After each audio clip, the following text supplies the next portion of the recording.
नमस्कार. सर्वांना जय ज्योती जय सावित्री. मी सौ संगीता प्रदीप नागापुरे, सावित्री शक्तीपीठ, यवतमाळ. सावित्री इंडिया न्यूज चॅनलमध्ये आपणा सर्वांचे सहर्ष स्वागत करते. सर्वप्रथम सर्वांना शारदीय नवरात्र उत्सवाच्या हार्दिक हार्दिक शुभेच्छा. नवरात्र म्हणजे स्त्री शक्तीची उपासना. नवरात्र म्हणजे स्त्रीमध्ये असलेल्या अद्भुत अशा शक्तीचा जागर. स्त्री शक्तीचा जागर करायचा असेल तर तिचे मनोबल, आत्मबल वाढविले पाहिजे. आणि हे काम जर खऱ्या अर्थाने कोणी केले असेल तर क्रांतिज्योती सावित्रीमाई फुले यांनी. भारताच्या पहिल्या मुख्याध्यापिका, आद्य प्रशिक्षित भारतीय अध्यापिका, थोर समाजसुधारक, थोर लेखिका, संपादिका, स्त्रीमुक्ती आंदोलनाची गंगोत्री सावित्रीमाई फुले असे अष्टपैलू व्यक्तिमत्व लाभलेल्या सावित्रीमाईंच्या विचारांचे पुष्प गुंफतोय. चला तर आज सावित्रीमाई फुले एक उत्कृष्ट वक्ता हे विचारपुष्प घेऊन मी आपणापुढे सादर होत आहे. मैत्रिणींनो, लेखन व भाषण या दोन स्वतंत्र कला आहेत. एखादा उत्कृष्ट लेखक चांगले भाषण करू शकेलच असे नाही, पण सावित्रीबाईंना मात्र या दोन्ही कला चांगल्या अवगत होत्या.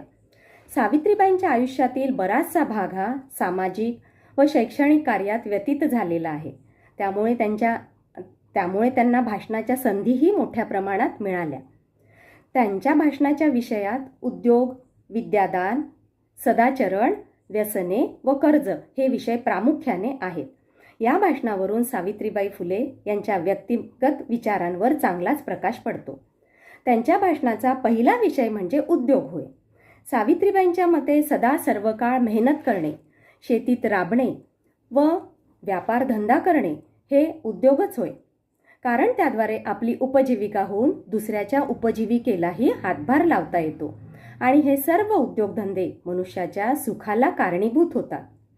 मनुष्याच्या सुखात भर घालणारे पैसा हे एक मुख्य साधन असून त्याची गरज सर्व मानवांना आहे आणि ती पैशाची गरज उद्योगामधूनच भागत असते.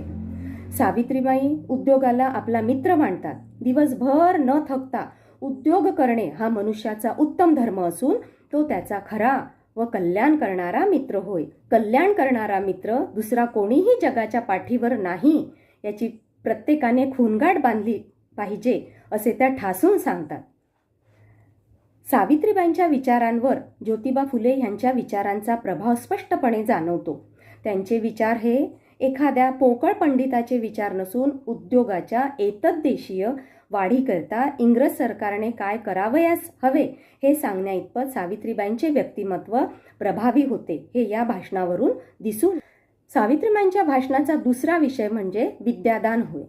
विद्यादान या भाषणातून त्यांनी खुबीदारपणे विद्या व उद्योग यांचा संबंध विशद केला आहे.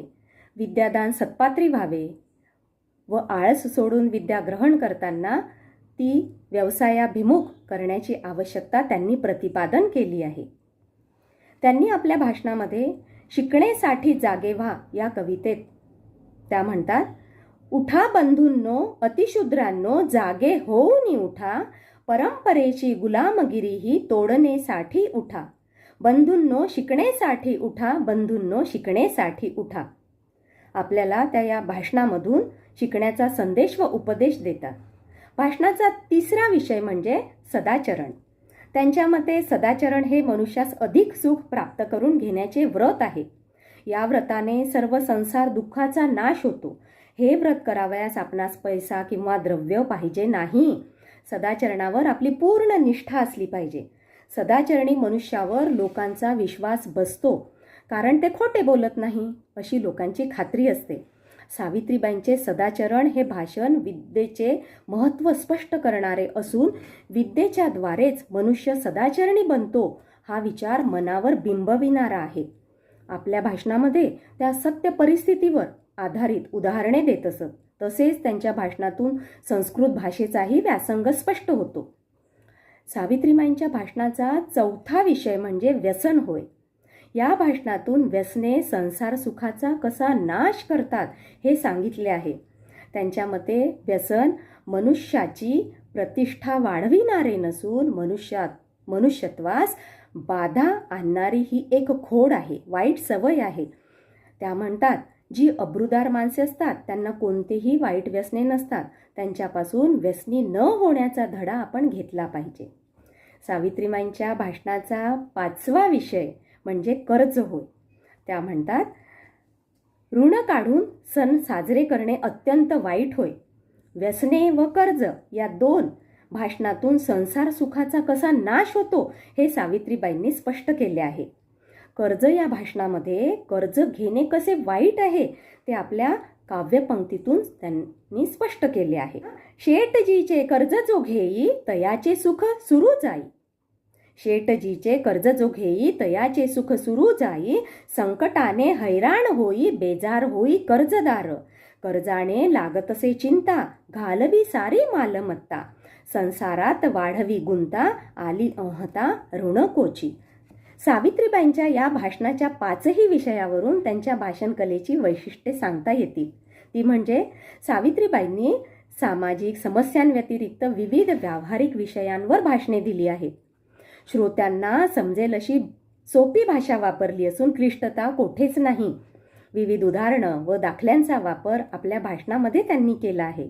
सावित्रीबाईंची भाषणे अत्यंत थोडक्यात असून त्यात अनावश्यक पाल्हाळ कोठेही दिसून येत नाही. साध्या भाषेतून केलेले प्रामाणिक व अनुभवजन्य विवेचन असे या भाषणाचे स्वरूप आहे. त्यांचे वाचन बहुस्पर्शी असल्यामुळे त्यांच्या विचारांना लाभलेली बैठक अतिशय विलोभनीय वाटते. वक्तृत्व कौशल्य हा त्यांच्या व्यक्तिमत्वातील एक बहारदार पैलू होय. सावित्रीबाईंचे भाषणे हा एक विस्तृत असा विषय